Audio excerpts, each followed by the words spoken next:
बिस्मिल्लाहिर्रहमानिर्रहीम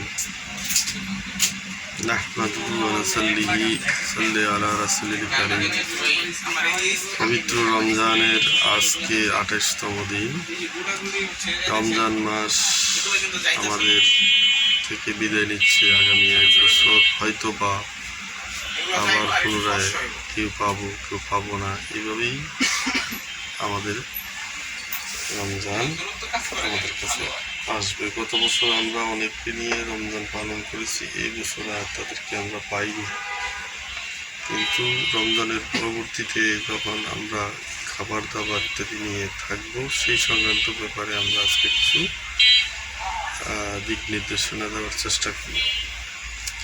আপনি সারা মাস রমজানের পবিত্রতা রক্ষা করছেন, সারা মাস আপনি রমজান পালন করছেন, কিন্তু হঠাৎ করে আপনার শরীর গত 30 দিনে আপনার পাকস্থলী কিংবা খাবার দাবার যে রুটিন, সেটা একটা চেঞ্জ হয়ে পড়ছে, এবং সেই চেঞ্জের কারণে সেই খাবার দাবারের রুটিনের মধ্যে আপনার যে পাকস্থলী, এগুলো এক ধরনের ওই প্রস্তুতিমূলক রুলসের মধ্যে পড়ে গেছে, যার ফলশ্রুতিতে এখন আর পাকস্থলী আমাদেরকে আবার পুনরায় স্বাভাবিক অবস্থা আসতে হলে আমরা সেই স্বাভাবিক অবস্থার ব্যাপারে আমরা একটা নীতিতে চলবো, যেন পরবর্তীতে আবার সেই অবস্থানে ফেরত আসে। সেই ক্ষেত্রে আমরা দেখা গেছে একেবারে সকাল বেলায় ভরপেট পানি কিছুটা খেয়ে ভরপেট খিচুড়ি কিংবা ওই যে গুরুপাক জাতীয় খাবার ইত্যাদি না খেয়ে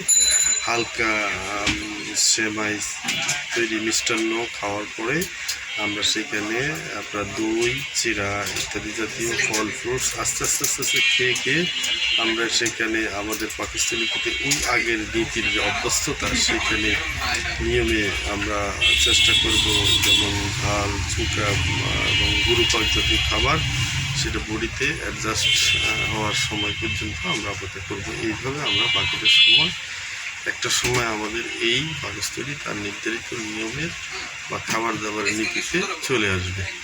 তো আমরা আরও বিস্তারিত বলবো। আমরা ইনশাল্লাহ আজকে এই 28তম রমজানের দিনে সকলকে স্বাস্থ্যগত সুরক্ষা অথবা স্বাস্থ্য ভালো রাখার জন্য আমাদের পক্ষ থেকে পবিত্র